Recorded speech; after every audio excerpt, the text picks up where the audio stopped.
உலகத்துல என்ன தெரியுமா? பலி கிடையாது. நீங்க எனக்காக ஆடை செலுத்த தேவையில்லை, நீங்க எனக்காக தியாகங்கள் செய்ய தேவையில்லை, நீங்க எனக்காக இந்த இடம் போகணும் அந்த இடம் எதுவுமே நீங்க நீங்க செய்ய வேண்டியது என்ன தெரியுமா? இந்த பலியை நீங்க விசுவாசிங்க. இந்த ஒரே பேரான குமாரனை விசுவாசிங்க. நான் சொல்றேன், உங்களுடைய பாவங்கள் மன்னிக்கப்பட வேண்டுமா? நான் சொல்றேன், எனக்கு இந்த பாவ மன்னிப்பு தேவையா அப்படின்னு நீங்க யாராச்சும் கேட்டீங்கன்னா, நான் சொல்றேன், இந்த சத்தம் எங்கெங்கெல்லாம் கேட்கப்படுகிறதோ, நீங்கள் நித்திய ஜீவனை அடைவதற்கு நீங்கள் நிச்சயமாக இந்த சத்தியத்தை நீங்கள் கேட்டே தீர வேண்டும். ஏனென்றால் இந்த உலகத்தில் பிறந்த ஒவ்வொரு மனுஷனும் பாவத்துல பிறக்கிறான். இந்த உலகத்துல பிறக்கிற எல்லாரும், அவன் எவ்வளவு நல்லவனா இருக்கிறானோ, எவ்வளவு கெட்டவனா இருக்கிறானோ, நல்லவர்களுக்கு பிறக்கிறானோ, கெட்டவர்களுக்கு பிறக்கிறானோ, இந்த உலகத்தில் பிறக்கிற ஒவ்வொருவரும் பாவத்தின் வித்தோடு பிறக்கிறார்கள். Everyone's born with the seed of sin. அதனாலதான் நீங்க பாத்தீங்கன்னா, சின்ன குழந்தைகளை பாக்குறீங்களா? சின்ன குழந்தைகளுக்கு யாராவது போய் நீங்க பொய் சொல்ல கத்து தரீங்களா? யாராவது திருடுறது கத்துறீங்களா? ஆனா இன்னைக்கு பாருங்களேன், சின்ன குழந்தைகள் கூட பாருங்களேன், அவங்களுக்கு தெரியும் நம்ம தப்பு பண்றோம், நம்ம அப்பா அம்மா வீட்டுக்கு உள்ள வராங்க அப்படின்னா திருட்டுத்தனம் பண்ணுது பாத்தீங்களா? மறைச்சு வைக்கிறது என்ன? இன்னும் என் பசங்க வளரும் பொழுது, எனக்கு 2 பசங்க இருக்கிறானுங்க, அவனுங்க வளரும் பொழுது நான் வீட்டுக்கு வந்தேன் அப்படின்னு சொன்னா ஓடி வந்து கட்டி பிடிப்பானுங்க. கட்டி பிடிச்சு, ஐயோ என்ன அன்புன்றீங்க, நானும் மயங்கிட்டேன். அப்பா என்ன அன்புடான்னு பார்த்தா கொஞ்ச நேரத்துல பாக்கெட்ல இருந்து போனை காணோம். அவன் என்னை கட்டி பிடிச்சதே எதுக்கு? போனை எடுக்கிறதுக்கு தான். ஏங்க நான் யோசிச்சு பார்ப்போம், இதெல்லாம் யாரா இவனுக்கு கத்து கொடுத்தது? நான் கத்து கொடுத்தனா? நான் கத்து கொடுக்கல. சின்ன வயசுல அவன் வெளியே கூட போனது இல்லை. ஆனா இதை யார் கத்து கொடுக்குறா தெரியுமா? உள்ள ஒரு பாவத்தின் வித்து ஒருத்தன்ட்ட இருக்குங்க. இந்த உலகத்துல பிறக்கிற எல்லாருக்கும் ஒரு பாவத்தின் வித்து இருக்கு. அதனாலதான் நீங்க விளங்கிக் கொள்ளணும், இந்த பாவத்தின் வித்தை ஒரே ஒருவர் தான் மன்னிக்க முடியும். அது எப்படி என்றால், இயேசுவை விசுவாசிக்கும் பொழுது. இதற்காக தான் இயேசு இந்த உலகத்துல வந்தார். அவர் எதற்காக வந்தார்னா, இந்த பாவத்தின் வித்திலிருந்து மனிதனை விடுவிப்பதற்காக. இதை நீங்க எவ்வளவு நன்மை செய்தாலும் இந்த பாவத்தின் வித்து மன்னிக்கப்படாது. நான் நல்லவனாவே வாழ்றேங்க, நான் நல்லதுதாங்க செய்யறேன், நீங்க என்ன வேணா நன்மை செய்யலாம், ஆனால் அந்த பரலோக தேவனுக்கு உங்கள் நன்மை அனைத்தும் குப்பை. நம்முடைய நீதி அவருக்கு முன்பதாக அழுக்கான கந்த போல இருக்குங்க. இந்த உலகத்துல எவ்வளவு நல்லவன் அப்படின்னு சொன்னாலும் அந்த நீதியும் அந்த நேர்மையும் அந்த நன்மையும் அவருக்கு முன்பதாக எதுவுமே கிடையாது. அவருக்கு முன்பதாக நன்மையா இருப்பது ஒன்றே ஒன்றுதான். என்ன தெரியுமா? இயேசுவின் ரத்தத்தின் மூலமாய் கழுவப்பட்ட ஒரு இருதயம் மாத்திரம்தான். அவருக்கு அது ஒன்னே ஒண்ணுதான் சொல்றாரு, அவரை விசுவாசிக்கிறவன். அவரை நான் சொல்றேன், இன்றைக்கு ஒருவேளை உங்களுடைய பாவம் மன்னிக்கப்பட்டதா, நான் என் கண்களை இந்த உலகத்துல மூடும் பொழுது நான் பரலோகத்துல தரப்பேனா அப்படின்ற சந்தேகத்தோடு இங்க யாராகிலும் என்னுடைய குரலை கேட்டுக்கொண்டிருந்தால், நான் ஒன்றே ஒன்று சொல்றேன், நீங்கள் தைரியமாக இந்த உலகத்துல கண்களை மூட வேண்டும் என்றால் ஒன்றே ஒன்றுதான் இருக்கிறது. எனக்காக ஒரு பலி ஏற்கனவே செலுத்தப்பட்டிருக்கிறது. இயேசு எனக்காக சிலுவையிலே பலியானார். எனக்காக அவர் பாவங்களை ஏற்கனவே சுமந்து தீர்த்து விட்டார். என் பாவங்களை மன்னிக்கிற ஒரே பலி அந்த இயேசு என்று யார் எல்லாம் விசுவாசிக்கிறார்களோ அவர்கள் நித்திய ஜீவனை அடைகிறாங்க. அவ்வளவுதான், சிம்பிள். ரொம்ப எளிமையாய் ஆண்டவர் மாற்றினார். அவரை விசுவாசிக்கிறவன். மூன்றாவது, அவரை விசுவாசிக்கிறவன் எவனோ. இந்த வார்த்தை ரொம்ப ரொம்ப முக்கியம். விசுவாசிக்கிறவர்கள் எவர்களோ என்றல்ல, விசுவாசிக்கிற எந்த குடும்பமோ என்றல்ல, விசுவாசிக்கிற எந்த சர்ச்சோன் இல்ல. வேதம் ரொம்ப அழகா சொல்லுகிறது, யாருக்கு நித்திய ஜீவன் கிடைக்கும் தெரியுமா? அவரை விசுவாசிக்கிறவன் எவனோ. அப்பனா தனிப்பட்ட மனிதனுக்கான அழைப்பு இது. இங்க இருக்கிற ஒவ்வொருவரும் தனிப்பட்ட விதத்தில் கர்த்தர் அழைக்கிறார். அதை விசுவாசிக்கிறவன், எனக்காக இயேசு மரித்தார், அவர் உயிரோடு எழும்பினார், அவர் மீண்டும் எனக்காய் வருவார் என்கின்ற இந்த சத்தியத்தை விசுவாசிக்கிறவன் எவனோ அப்படின்னா தனிப்பட்ட விதத்துல. எங்க அப்பா அழகா சொல்லுவாரு, டேய், ஒரு டாக்டருக்கு ஒரு பிள்ளை பிறந்துட்டனால அவன் டாக்டர் கிடையாதுரா. ஒரு இன்ஜினியருக்கு ஒரு பிள்ளை பிறந்துட்டனால இன்ஜினியர் கிடையாது. ஒரு லாயருக்கு ஒரு பிள்ளை பிறந்துட்டதுனால அவன் லாயர் கிடையாது அப்படின்னு சொல்லிட்டு சொல்லுவாரு.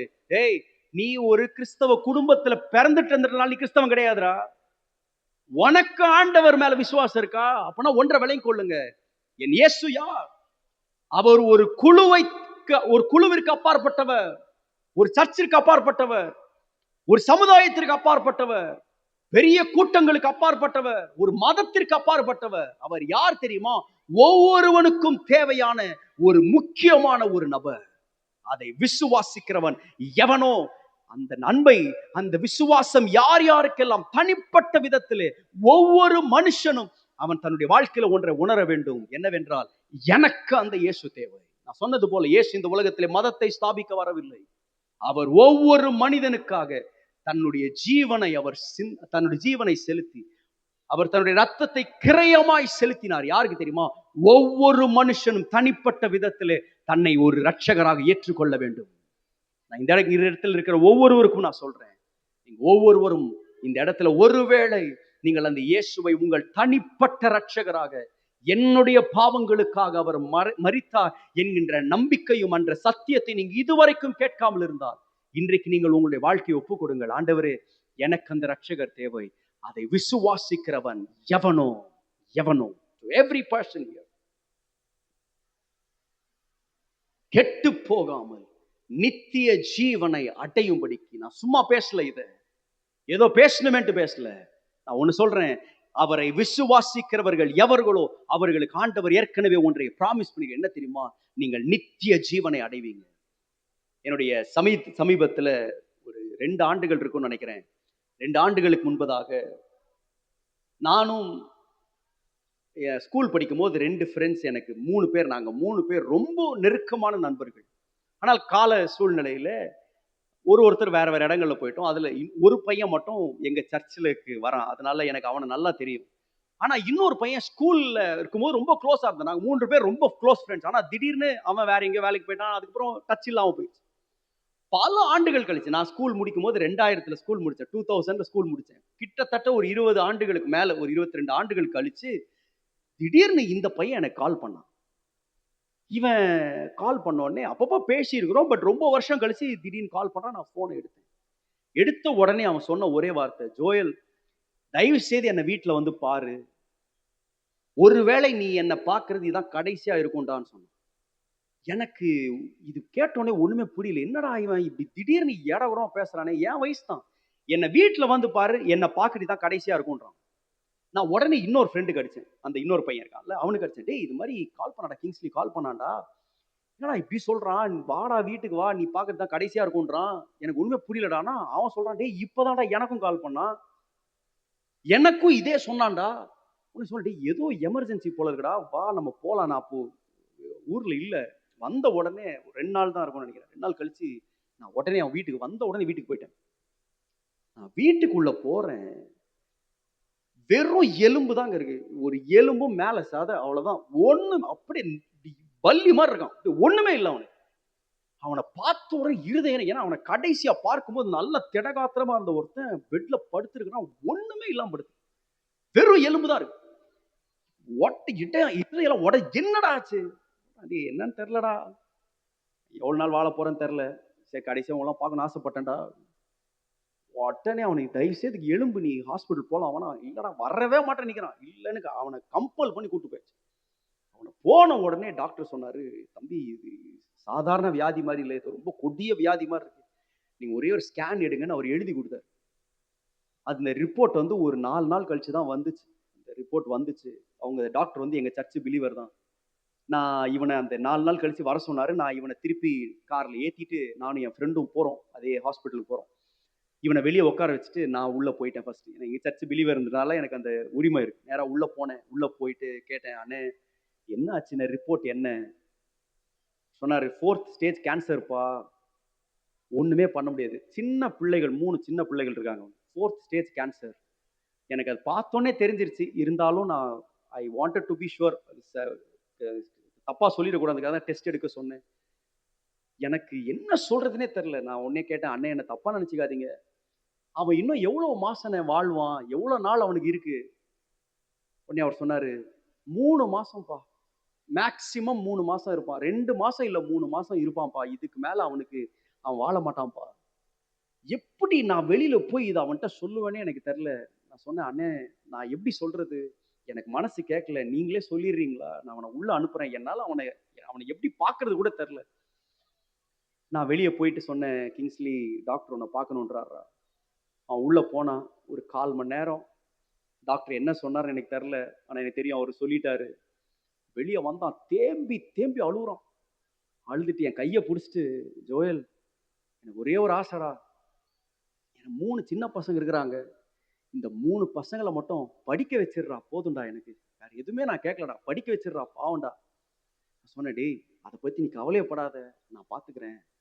ஆனா அதை விட முக்கியமான ஒரு விஷயம் நான் உன்கிட்ட பேசணும். எனக்கு இந்த நேரத்துல அதை பேசலாமா அந்த நேரத்துல அவன்கிட்ட அதை சொல்லணுமான்னு கூட எனக்கு தெரியல. ஆனா எனக்கு தெரியும் அவனுக்கு ரொம்ப நாள் இல்லைன்னு தெரியும். அவனை கார்ல ஏத்தினேன். கிங்ஸ்லி வா உட்காரு. அவன் கார்ல ஹாஸ்பிட்டல் வாசல்லே உட்கார வச்சுட்டு அவனை பார்த்து சொன்னேன், கிங்ஸ்லி இன்றைக்கு நீ அந்த பக்கம் இருக்கிறடா, நான் இந்த பக்கம் இருக்கிறேன். ஆனா எனக்கு தெரியாது, ஒரு நாள் நான் அந்த பக்கத்துல இருக்கலாம், நீ இந்த பக்கத்துல கூட இருக்கலாம். இன்றைக்கு ஏற்பட்ட இந்த நிலைமை எனக்கு கூட நாளைக்கு ஏற்படலாம்டா. வாழ்க்கை அப்படின்னு சொல்றது நிரந்தரமே கிடையாது. என்றைக்கு வாழ்க்கை முடியும் யாருக்குமே தெரியாது. இன்றைக்கு உன்கிட்ட டாக்டர் சொன்னாரு, உனக்கு 3 மாசம் தான் டைம் இருக்குன்னு உன்கிட்ட சொல்லியிருக்கிறாரு. அதே நிலைமை எனக்கு வரலாம். ஆனா எனக்கும் உனக்கும் ஒரே ஒரு வித்தியாசம் இருக்குடா. என்ன வித்தியாசம் தெரியுமா? இன்றைக்கு நான் கண்ணை மூடினேனா, நான் கண்ணை திறக்கும்போது இயேசுவோட இருப்பேன். ஆனா இன்றைக்கு நீ கண்ணை மூடினனா, நீ எங்க இருப்பேன்னு தெரியுமா? அவனுக்கு என்ன சொல்றதுன்னே தெரியல. நான் சொன்னா, ஜோயல் அந்த ஒரு ஒரு ஒரு 10, 15 நிமிஷம் எனக்கு கிடைச்சது பாருங்களேன். இந்த 10 நிமிஷத்துல எனக்கு தெரிஞ்ச சத்தியத்தை அவனுக்கு சொன்னேன். எப்படி இயேசு ஒரு மனுஷனுக்கு தேவை. அந்த கார்லயே அவன்கிட்ட பேசினேன். அவன் சொன்னான், எனக்கு அந்த இயேசு வேணும்டா. ஒரு மாசம் அவன் சர்ச்சுக்கு வந்தான். அவனுக்கு 1 மாசம் அவனுக்கு எல்லாத்தையும் போதிச்சு, அவனுக்கு ஞானஸ்நானம் கொடுத்தோம். 2 மாசத்துல அவன் இறந்துட்டான். ஆனா எனக்கு ஒரு பெரிய நம்பிக்கை இருந்துச்சு. என்ன தெரியுமா? இந்த உலகத்தை விட்டு அவன் போனாலும் அவன் கண்ணை திறக்கும்போது நித்திய ஜீவன் அவன் அனுபவிச்சிருக்கான். நான் சொல்றேன், இந்த உலகத்துல ஒவ்வொருவனுக்கும் கிடைக்கிற ஒரு வாய்ப்புங்க அது. ஒருத்தனுக்கும் கிடைக்கிற வாய்ப்பு. இங்க இருக்கிற ஒவ்வொருவருக்கும் இன்றைக்கு இந்த வாய்ப்பு கிடைச்சிருக்கு. என்ன வாய்ப்பு தெரியுமா? இந்த உலகத்துல நான் சொல்றேன், இந்த இடத்தை விட்டு இறங்கி நான் என் வீட்டுக்கு உயிரோட போய் சேருவேனான்னு எனக்கு தெரியாது. யாருக்குமே தெரியாது. ஆனா எனக்கு ஒரு நம்பிக்கை இருக்கு. இந்த உலகத்தோட என் வாழ்க்கை முடிய போறது இல்ல. நித்திய காலமாய் நான் இயேசுவோட வாழ போறேன். இந்த நம்பிக்கையோடு ஒவ்வொரு மனுஷனும் கண்ணை மூடணும். ஒவ்வொரு மனுஷனும் கண்ணை மூடணும். நான் ஒரே ஒரு காரியத்தை சொல்லி நான் முடிச்சிடுறேன். ஒரு மனுஷன் ஒரு காட்டுல ஓடுறாங்க. அவன் அந்த காட்டு பகுதியை ஓடிக்கிட்டே இருக்கிறான். திடீர்னு தடுக்கி ஏதோ ஒரு பள்ளத்துல விழ ஆரம்பிச்சான். திடீர்னு தடுக்கி பள்ளத்துல விழுறான். பள்ளத்துல விழுந்த உடனே அவன் திடீர்னு கையை இப்படி ஆட்டுறான். கடைசியில பார்த்தா எதையோ ஒன்று பிடிச்சி தொங்க ஆரம்பிக்கிறான். அப்பதான் விளங்குது, ஃபுல்லா இருட்டு, லைட்டா வெளிச்சம் தெரியுது. அப்பதான் புரியுது எங்கடா விழுறோம்னு பார்த்தா ஒரு பாழடைஞ்ச கிணறுக்குள்ள விழுந்திருக்கிறான். இவன் அப்படியே பாக்குறான், என்னடா இது, நம்ம என்ன பண்றோம்? கீழே பார்த்தா தண்ணி. இவனுக்கு நீச்சல் தெரியாது. நல்லா தெரியும், கையை இப்ப விட்டா உள்ள விழுந்து சாவ போறோம். சரி என்ன பண்றது? சரி எப்படியாவது மேல ஏறிடலாம்னு சொல்லிட்டு இந்த வேரெல்லாம் பிடிச்சி மேல ஏறலாம்னு பார்த்தா அந்த கிணத்தோடைய வாய் மேல இருக்குல்ல, அதுல ஒரு பெரிய பாம்பு ஒண்ணு படம் எடுத்து நிக்குது. வந்த உடனே போடுறது இவனை. மேல போனாலும் சாவு, கீழே போனாலும் சாவு. என்னடா பண்ணலாம்னு சொல்லிட்டு சரி அந்த வேரையே பிடிச்சிட்டு கொண்டாரு தொங்கிட்டு இருக்கலாமா, பாம்பு போற வரைக்கும் இந்த வேரை பிடிச்சிட்டு தொங்கிட்டு அப்புறம் பாம்பு போன பிறகு மேல ஏறலாம்னு பார்த்து வேரை பார்த்தா வேரோட நுனியை ஒரு எலி கடிச்சுக்கிட்டு. கீழே விழுந்தாலும் சாவ போறான், மேல போனாலும் சாவ போறான். இங்கே தொங்கிட்டு இருக்கலாம்னாலும் வேர் கடிச்சு கீழே விழுந்து சாவ போறான். எப்படியோ சாவ போறான். என்னடா பண்றதுன்னு தெரியாம திடீர்னு மேல அப்படி எட்டி பார்த்தா அந்த தலைக்கு மேல அந்த கிணற்றுக்கு மேல ஒரு பெரிய மரத்தினுடைய கிளை. அந்த கிளையில ஒரு பெரிய தேன் கூடு. அந்த தேன் கூட்டுல இருந்து தேன் மட்டும் வழிஞ்சு அப்படியே இவன் தலைக்கு மேல உழுந்துகிட்டே இருக்கு. இவன் மனசு சொல்லுதான், அப்படியே கொஞ்சம் வாயை திறந்தா தேன் வாயில வந்து உளுந்துரும். தேனை குடிக்கலாமா, இல்ல சாவர நேரத்துல என்னடா தேனை குடிச்சு என்னடா பண்றது அப்படின்னு யோசிக்கலாமா? 2 யோசனை. தேனை குடிக்கிறதா இல்ல அப்படியே சாவறதா? ரொம்ப நேரம் யோசிச்சானா. அப்புறம் யோசிச்சு சொன்னானா, டேய் சாவறது சாவ போறேன், தேனை குடிச்சிட்டு சாவண்டா அப்படின்னு நல்லா தேனை குடிச்சானா. அவன் செத்தானா சாவலியான்றது தெரியல கதை, அது முக்கியம் இல்ல. ஆனா ஒன்றை விளங்கிக் கொள்ளுங்க, நம்ம எல்லாருக்கும் ஒன்று ஏற்கனவே குறிக்கப்பட்டிருக்கிறது. என்ன தெரியுமா? மரணம். அது எப்படி வேணா வரலாம். கீழே ஊழ்ந்து சாவ போறோமோ, மேல போய் பாம்பு குத்தி சாவ போறோமோ, இல்ல இந்த எலி கடிச்சு, மனுஷன் எப்படி சாவலான்னு யாருக்கும் தெரியாதுங்க. என்னைக்கு சாவ போறான் யாருக்கும் தெரியாது. ஆனா ஒண்ணு உறுதி, ஏதோ ஒரு விதத்துல எப்படியோ ஒண்ணு சாவ போறோம் உறுதி. எல்லாரும் சாவ போறோம். ஆனா ஒண்ணு மாத்திரம் தான் கேள்வி. என்ன தெரியுமா? இந்த சாகிறதுக்கு முன்னாடி மேல இருந்து வந்த அந்த தேனை நான் குடிச்சேனா? அதான் கேள்வி. அவரை ருசித்து பாருங்கள், அவர் நல்லவர் அப்படின்ற சத்தியத்தை நான் குடிச்சிருக்கிறேனா? இயேசு என் வாழ்க்கையில ரொம்ப நல்ல நல்ல நல்ல விளங்கி கொள்ளுங்க. அவரை போல நல்லவர் உலகத்துல யாருமே கிடையாது. ஏன் தெரியுமா? நீங்க அவர் வீட்டுக்கு வரணும்ட்டு அவர் தன்னுடைய ஜீவனை கொடுத்தாரு. நீங்க நல்லா வாழணுன்றதுக்காக. ஏங்க நம்மளாம் நல்லவன் கிடையாதுங்க. யாரும் நல்லவன் கிடையாது இந்த உலகத்துல. ஆனா நன்மையே செய்யாத நம்மள, பாவிகளா இருந்த நம்ம மேல ஆண்டவர் கிருபை வச்சு என்ன பண்ணார் தெரியுமா? அந்த தேனை ஃப்ரீயா கொடுத்தாரு. அந்த அவ்வளவு இன்பம் உள்ள அந்த இயேசுவின் நாமத்தை நமக்கு இலவசமா கொடுத்தார். நம்ம செய்ய வேண்டியது என்ன தெரியுமா? வாயை திறந்து, ஏசப்பா நீங்க எனக்கு வேணும் அப்படின்னு நீங்க உயர்த்திட்டீங்கன்னு வைங்களேன், இந்த உலகத்துல நீங்க முடியலாம், எல்லாரும் முடிய போறோம். ஆனா இந்த உலகத்துல நீங்க கண்களை மூடும் பொழுது ஒரு இடத்துல கண்ணை திறக்க போறீங்க. அந்த இடம் எப்படிப்பட்ட இடம் தெரியுமா? இந்த உலகத்துல வாழ்ற மாதிரி 60-70 வருஷம் இல்ல, நித்திய காலமா வாழ போறீங்க.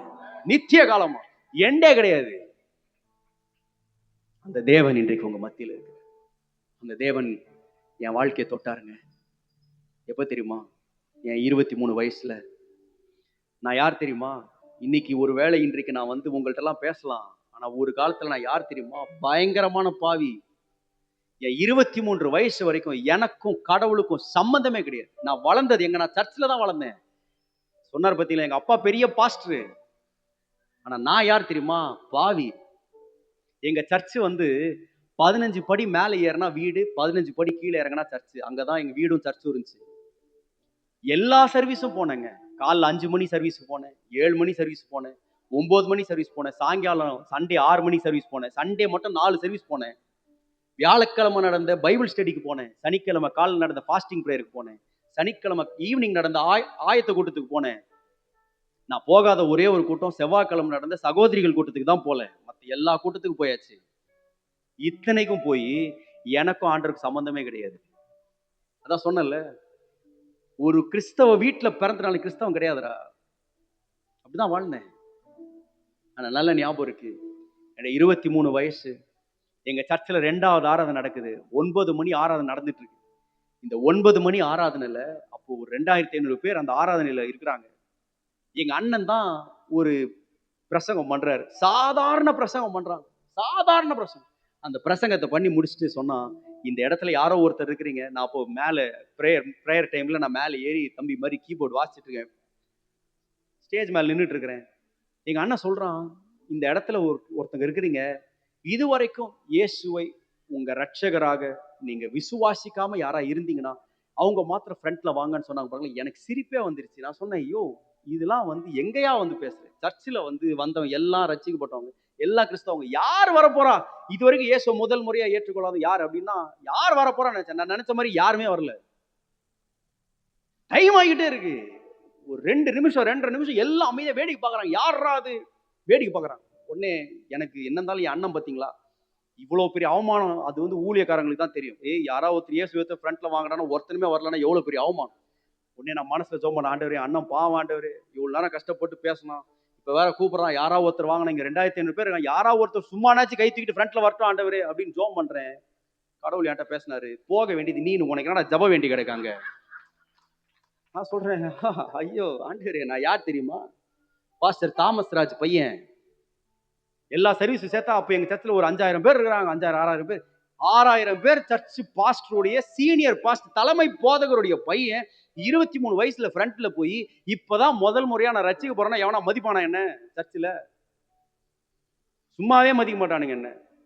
இப்பதான் ரட்சிக்க போறேன் 23 வயசுல பாடுற பாஸ்டர் புள்ளி இப்பதான் ரட்சிக்கப்படுதான், எவனா மதிப்பானா என்ன? நான் சொன்னேன், ஆண்டவரே இதெல்லாம் அதுவாது பரவாயில்ல, இந்த பக்கம் ஒரு 300 வாலிபல் இருப்பானு. இந்த 300 வாலிபர்களுக்கு செகண்ட் சர்வீஸ் வந்து நான் தான் பாஸ்டர் அவங்களுக்குலாம். நான் யோசிச்சு பார்த்தேன், இந்த 300 பசங்க என்ன யோசிப்பானு? ஏதோ பாடுறா நம்ம யூத் பாஸ்டர் இப்பதான் ரட்சிக்க போயிடுது, இன்னும் நான் கிளி பேசுறான் இவன், இவர் இப்பதான் இவனே ரட்சி. நான் சொன்னேன், ஆண்டு இந்த வேலையே வேணாம். ஆனா 3 பக்கம் யுத்தங்க. ஒரு பக்கம் ஆண்டவர் சொல்றாரு, இதான் உன் நாள் போ. இன்னொரு பக்கம் நான் முடியவே முடியாது. இன்னொரு பக்கம் என் அண்ணன், நான் சொல்றான் யாருமே வரலையே, மைக் எடுத்து என் ஆத்மா கத்திரி சோத்திரி சொல்லி முடிப்பானா, அவன் மைக் எடுக்க மாட்டாரு அவரு. ஆனா அந்த யுத்தத்துல கடைசியில் ஆண்டவர் ஜெயிச்சார். எல்லாரும் எதிர்பார்த்தாங்க, பாவி பால்கனில இருந்து வரும், சைட்ல இருந்து வரும், ஸ்டேஜ்ல இருந்து வரும், ஐ மீன் பின்னாடி இருந்து வரும். கடைசியில பாவி ஸ்டேஜ்ல கீபோர்ட் ஆஃப் பண்ணுச்சு. ஒரு 4 படி தாங்க. அந்த 4 படி இறங்குறதுக்கு அவ்வளோ பெருமை, அவ்வளோ அகம்பாவம். நான் யாரு? ஆண்டவனுக்கு எல்லாத்தையும் உடைச்சாரு. நான் சொல்றேன், அன்றைக்கு வேற யாருமே ஃப்ரண்ட்ல வரலங்க. பாஸ்டர் பையன் மட்டும் தான் ஃப்ரண்ட்ல போனான். அத்தனை 1000 பேர் முன்னாடி ஸ்டேஜை விட்டு கீழே இறங்கி முட்டி போட்டு சின்ன பிள்ளைய போல அழுதேன். ஆண்டவரே, எனக்கு நீங்க வேணும்ப்பா, எனக்கு நீங்க வேணும். நான் சொல்றேன், அந்த 23 வயசுல ஆண்டவர் என் கரத்தை பிடிச்சாரு. இன்னைக்கு வரைக்கும் என் கரத்தை விடவே இல்லை. நான் இன்னைக்கு இங்க நிக்கிறேன்னா ஒரே ஒரு காரணம் என்ன தெரியுமா? அவரை விசுவாசிச்சேன். அவரை விசுவாசிச்சேன். நான் சொல்றேன், உங்க குடும்பத்துக்கு, உங்களுடைய தனிப்பட்ட வாழ்க்கைக்கு ஒரே ஒருத்தர் தான் வேணும். யார் தெரியுமா? அந்த இயேசு. ஏன்னா அவர் ஏற்கனவே உங்களுக்காக அவர் ரத்தத்தையே கொடுத்துட்டாருங்க. தன்னுடைய ஜீவனையே கொடுத்துட்டாரு. ஒரே ஒரு காரணம் தான், ஒரே ஒரு காரணத்துக்காக கொடுத்தாரு. என்ன தெரியுமா? நீங்க அவருக்கு வேணும். நான் அவரை தேடி போகல, அவர் என்ன தேடி வந்தார். இன்னைக்கு உலகம் நிறைய நல்லவங்களை தேடி புனிதர்களை தேடி போறாங்க. ஆனா ஒரே ஒருத்தர் பாவியை தேடி வந்தாரு. அவரு நான் தேடி போல, அவர் என்ன தேடி வந்தார். நான் சொல்றேன், அந்த அன்பிற்கு ஈடாக இந்த உலகத்துல எந்த அன்புமே கிடையாதுங்க. எந்த அன்புமே கிடையாது. நல்லவர்களை வேணா இந்த உலகத்தை நிறைய பேர் நேசிக்கலாம். ஆனா நன்மையே செய்யாத பாவியாகிய என்ன ஆண்டவர் தேடி வந்தார். இன்றைக்கு அந்த தேவன் உங்களை அழைக்கிறார். உங்க குடும்பத்தின் தலையெழுத்தையே மாற்றுகிறவர், உங்களுடைய எதிர்காலத்தை மாற்றுகிறவர், சமாதானம் இல்லாத குடும்பங்களிலே சமாதானத்தை தருகிறவர். சந்தோஷமே எங்க குடும்பத்துல இல்லையா, எங்க குடும்பத்துல என் கணவன் குடிப்பழக்கத்தினால என்னுடைய குடும்பமே நடுத்தெருல வந்துருச்சு ஐயா. நான் சொல்றேன், உங்க உங்க குடும்பத்தை மாற்றுவதற்கு ஒரே ஒருத்தரால தான் முடியும், இயேசு மாத்திரம் தான். என்னுடைய தகப்பனை மாற்றிய அதே தேவன் இன்றைக்கு உங்க மத்தியில் இருக்கிறார். நீங்க செய்ய வேண்டியதெல்லாம் ஒன்னே ஒண்ணுதான், அவரை விசுவாசிக்கிறவன் எவனோ அவன் கெட்டு போனதா சரித்திரமே கிடையாதுங்க, சரித்திரமே கிடையாது. இன்னைக்கு அந்த தேவன் உங்களை அழைக்கிறார். நீங்க எப்பேற்பட்ட பாவத்தில் இருக்கலாம், எப்பேற்பட்ட தேவையில் இருக்கலாம், எப்பேற்பட்ட சூழ்நிலையில் இருக்கலாம். நான் இன்னைக்கு சொன்னது போல ஒரே ஒரு விசுவாசம் தான். அந்த விசுவாசத்தை வேதம் ரொம்ப அழகா சொல்லுது. என்ன தெரியுமா? நம்முடைய வாயை திறந்து இயேசுவே ஆண்டவர் என்பதை அறிக்கை பண்ணணும். 2 காரியங்களை வேதம் சொல்லுது. ஒருத்தர் ரட்சிக்கப்படுறதுக்கு, ஒருத்தர் நித்திய ஜீவனை அடைவதற்கு 2 காரியம் தான் வேதம் சொல்லுது. ஒண்ணு என்ன தெரியுமா? நம்முடைய வாய்களை திறந்து, ஓப்பன் யுவர் மவுத், வாயை திறந்து இயேசுவே ஆண்டவர் என்றதை ஃபர்ஸ்ட் அறிக்கை பண்ணணும். 2வது, தம்முடைய இருதயத்துல இயேசுவை மரித்தோரிலிருந்து அவர் உயிரோடு எழுப்பினார் என்பதை இருதயத்துல விசுவாசி. நம்பர் ஃபர்ஸ்ட், என் வாயை திறந்து என் வாயினால் அறிக்கை பண்றேன், இயேசுவே ஆண்டவர் என்பதை வாயினால் அறிக்கை பண்றேன். 2வது, என் இருதயத்துல உன்னை விசுவாசி. என்ன தெரியுமா? இயேசு இந்த உலகத்துல பிறந்தவர் மாத்திரமல்ல, சிலுவையில மரிச்சவர் மாத்திரம் அல்ல, இந்த உலகத்துல இயேசு ஒன்று செஞ்சார். என்னன்னா, 3ஆம் நாளிலே அவர் உயிரோடு அவர் எழும்பினார். அடக்கம் பண்ணப்பட்டார். ஆனால் அந்த கல்லறையிலிருந்து அவர் எழும்பி 3ஆம் நாள் அவர் எழும்பி பரலோகத்துக்கு போனார். நான் இந்த பரலோகத்திற்கு அவர் சென்றார், அவர் உயிரோடு எழுப்பப்பட்டார் என்பதை நான் இருதயத்துல விசுவாசிக்கிறேன். அவ்வளவுதான். 2 காரியம். அந்த விசுவாசத்தின் அடையாளமாக நான் என்னை அர்ப்பணிக்கிறேன், அவரோடு நான் உடன்படிக்கை பண்றேன், நான் ஞான ஸ்நானத்தை எடுக்கிறேன்.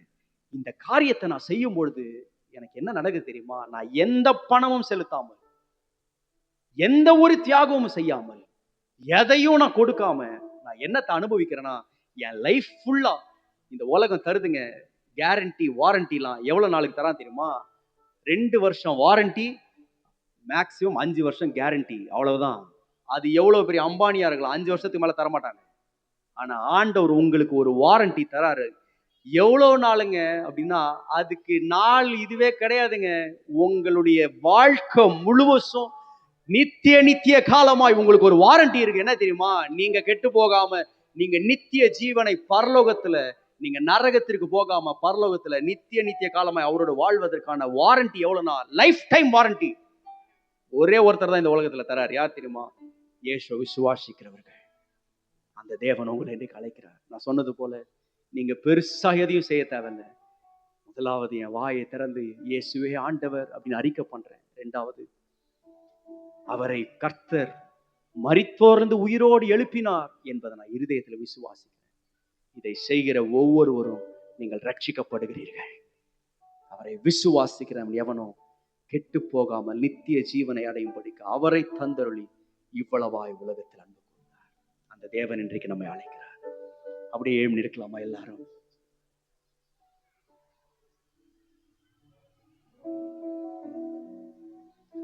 அப்படியே எழும்பி இருக்கலாமா? எல்லாரும் எல்லாரும் எழும்பி இருக்கலாம். சீக்கிரமா எழும்பிடுங்க எல்லாரும். நான் ஒரே ஒரு ஜெபம் பண்ண போறேன். எல்லாருடைய கண்களும் இந்த இடத்துல மூடி இருக்கட்டும். யாரும் இப்ப வேடிக்கை பார்க்க வேண்டிய அவசியம் இல்லை. என் சத்தத்தை மாத்திரம் நீங்க கேட்டுக்கிட்டே இருங்க. எல்லாரும் கண்களை மூடி, உங்க வாழ்க்கையின் ஒரு மிக முக்கியமான நாள். ஒருவேளை நீங்க ரட்சிக்கப்பட்டிருந்தீங்கன்னா நீங்க ஒருவரும் ஜெபிக்க வேண்டிய நேரம் இது. இந்த இடத்துல ஆண்டவர் கிரியை செய்ய போற நான் விசுவாசிக்கிறேன். ஒருவேளை இந்த இடத்துல ஐயா நீங்க சொன்னது எல்லாத்தையும் நான் கேட்டேன் ஐயா, நான் அந்த இயேசுவை நான் இருதயத்துல வேணும், நான் விசுவாசிக்கிறேன், நான் நம்புறேன், நான் ஆசைப்படுறேன். இந்த உலகத்தோட என் வாழ்க்கை முடியக்கூடாது.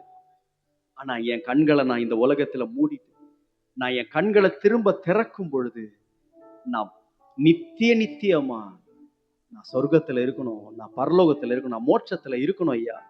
நான் நரகத்துக்கு போயிடக்கூடாது. நான் பாவி. ஆனா என் பாவத்தை மன்னிக்கிறதுக்கு ஏற்கனவே எனக்காக இயேசு ரத்தத்தை சிந்திட்டாரு. அதை நான் இதுவரைக்கும் விசுவாசிக்கலையா.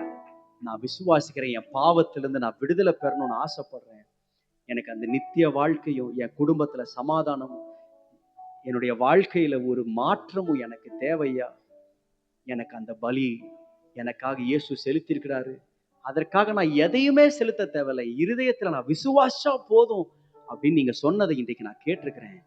எனக்கு அந்த இயேசு வேணும், எனக்கு அந்த மோட்சம் வேணும், நித்தியமா நான் சந்தோஷமா இருக்கணும் ஐயா அப்படின்னு நீங்க யாராச்சும் ஒருவர் இந்த இடத்துல நீங்க என் செய்தியை கேட்டு நீங்க அந்த விசுவாசத்தை நீங்க உங்க வாழ்க்கையில நீங்க ஏற்றுக்கொண்டு உங்க வாழ்க்கையில இந்த இணையில்லாத மதிப்பே கொடுக்க முடியாத அவ்வளவு மதிப்புள்ள அந்த சுவிசேஷத்தையும் அந்த ரட்சிப்பையும் நீங்கள் பெற்றுக்கொள்ள வேண்டும் அப்படின்னு நீங்க ஆசைப்பட்டீங்கன்னா, எனக்கு அந்த இயேசு வேண்டும் அப்படின்னு சொல்றவங்க யாராச்சும் இங்க இருப்பீங்கன்னா, எல்லார் கண்களும் மூடி இருக்கிற வேலையில உங்க கரத்தை மாத்திரம் உயர்த்துவீங்களா? அப்படியே உங்க கரத்தை உயர்த்திங்க. எனக்கு அந்த இயேசு வேண்டும், எனக்கு அந்த இயேசு வேணும். நல்ல கரத்தை உயர்த்துங்கப்பா. எனக்கு அந்த இயேசப்பா எனக்கு வேணும். நான் இந்த உலகத்தோட என் வாழ்க்கை முடியக்கூடாது, என் வாழ்க்கை நரகத்துல முடியக்கூடாது. எனக்கு அந்த இயேசப்பா வேண்டும். நான் ரட்சிப்பின் ஒரு பாத்திரமா நான் மாறணும், என்ன ஆண்டவர் ரட்சிக்கணும். இதற்கு நீங்க செய்ய வேண்டியதெல்லாம் விசுவாசிங்க. நீங்க எதையும் செலுத்த தேவையில்லை. நீங்க அவரை விசுவாசிங்க.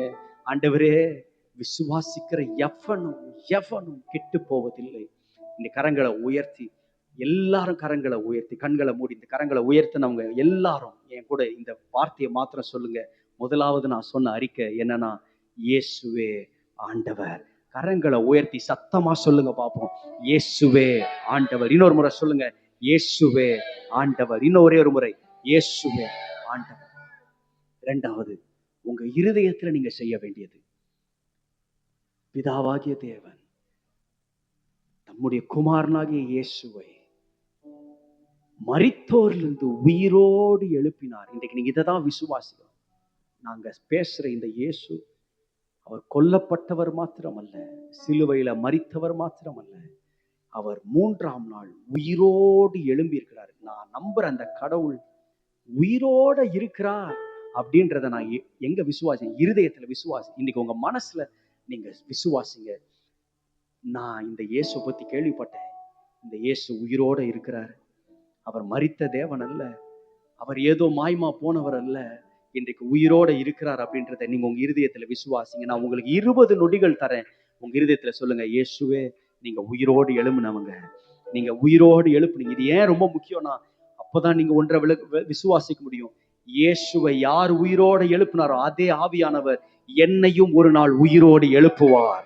நானும் இந்த உலகத்துல கண்களை மூடின பிறகு என்னையும் உயிரோடு எழுப்ப அவர் வல்லமை உள்ளவர் என்பதை விசுவாசிறது. முதலாவது நான் என்ன விசுவாசினேன்? இயேசு முதலாவது உயிரோடு எழுப்பப்பட்டார். இதை நீங்க உங்க இருதயத்துல விசுவாசிங்க.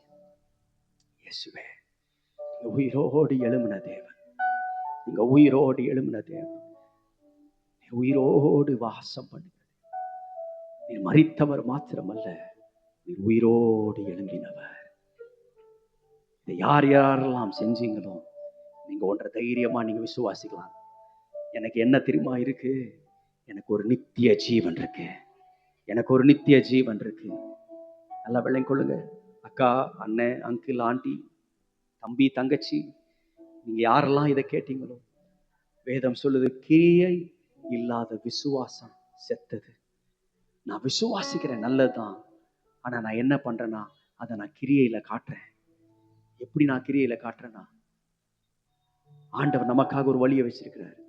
நான் உம்மோடு உடன்படிக்கை பண்றேன், இந்த சத்தியத்தை நான் நம்புறேன், விசுவாசிக்கிறேன் அப்படின்றதுக்கு நம்ம செய்யற ஒரு காரியம் என்னன்னா, ஞான ஸ்நானம், தண்ணீரில் முழுகி நான் எழும்பி நான் அவருடைய அடக்கத்தோடும் அவருடைய உயிர்த்தெழுதலோடும் நான் சம்பந்தம் கலக்கிறேன்.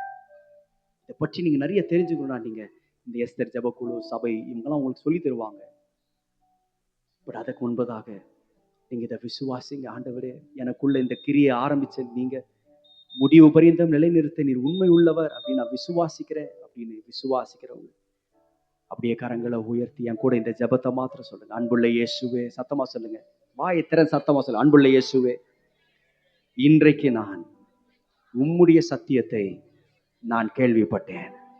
என்னுடைய பாவங்கள் மன்னிக்கப்படுவதற்கு இந்த உலகத்திற்கு ஒரே ஒரு நாமம் கொடுக்கப்பட்டிருக்கிறது, அது இயேசுவின் நாமம். அந்த நாமத்தை விசுவாசிக்கும் பொழுது என்னுடைய பாவங்கள் முழுவதுமாய் முழுவதுமாய் சொல்லுங்க, முழுவதுமாய் மன்னிக்கப்படுகிறது. அந்த மன்னிப்பை நான் பெற்றுக்கொள்ளுகிறேன். உம்முடைய நாமத்தினால் நான் பெற்றுக்கொள்ளுகிறேன். இன்றைக்கு என் பாவங்கள் மன்னிக்கப்பட்டு விட்டது. நான் உம்முடைய பிள்ளையாய் மாறுகிறேன். என் விசுவாசத்தின் மூலமாய் கிருபையை கொண்டு நான் ரட்சிக்கப்பட்டேன். இனிமேல் பாவம் என்னை மேற்கொள்வதில்லை. நான் உம்முடைய பிள்ளையாய் மாறுகிறேன். இந்த காரியத்தின் நிமித்தம், இந்த ரட்சிப்பின் நிமித்தம், என்னுடைய மனமாற்றத்தின் நிமித்தம் பரலோகத்திலே ஒரு பெரிய சந்தோஷம் உண்டாயிருக்கிறது. இப்பொழுது தேவ தூதர்கள் கொண்டாடி கொண்டிருக்கிறார்கள். நான் ஒருவன் ரட்சிக்கப்படுவதினால் பரலோகம் கொண்டாடுகிறது. அந்த ரட்சிப்பை நான் இலவசமாய் பெற்றுக் கொள்ளுகிறேன், கிருபையினால் பெற்றுக் கொள்ளுகிறேன். நான் உம்முடைய பிள்ளையாய் வாழுகிறேன். உங்களோடு பரலோகம் இன்று கொண்டாடி கொண்டிருக்கிறது. நீங்கள் தொடர்ந்து இந்த விசுவாசத்துல, நீங்கள் ரட்சிக்கப்பட்ட அனுபவத்துல நீங்க தொடர்ந்து வாழுவதற்கு போதகரை சந்திங்க, எஸ்தர் குழு சகோதரிகளை சந்திங்க. நிச்சயமாய் அவங்க உங்களை ஆண்டோட வழியில் நடத்துவாங்க. நீங்க இந்த உலகத்திற்காய் அழைக்கப்பட்டவர்கள் அல்ல. வாழப்போகிற 60-70 ஆண்டுகளுக்காய் நீங்க அழைக்கப்பட்டவங்க இல்லை. இன்றைக்கு கடவுள் இந்த மீட்டிங்க்கு உங்களை கொண்டு வந்ததுக்கு காரணம் நீங்க வாழ்ற 60-70 ஆண்டுகளுக்காய் அல்ல. உங்க வாழ்க்கையில நித்தியமாய் ஒரு காலம் உங்களுக்காய் குறிக்கப்பட்டிருக்கிறது. அந்த காலத்தை நீங்கள் கடவுளோட நீங்க செலவு பண்ணணும். அந்த மோட்ச பாக்கியத்தை நீங்க பெறணும் அப்படின்றதுக்காக கடவுள் உங்களை கொண்டு வந்திருக்கிறார். நீங்கள் எதேர்ச்சியாய் வரவில்லை, ஏதோ ஒரு காரணத்திற்காய் கடவுள் உங்களை கொண்டு வந்திருக்கிறார். அந்த முக்கியத்துவத்தை நீங்கள் அறிந்து நீங்கள் தொடர்ந்து அவரை பற்றி கொள்ளுங்கள். கர்த்தர் உங்களை ஆசீர்வதிப்பாராக. சத்தமா ஆண்டவருக்கு நல்ல கரங்களை தட்டி அவருக்கு நன்றி செலுத்தலாம்.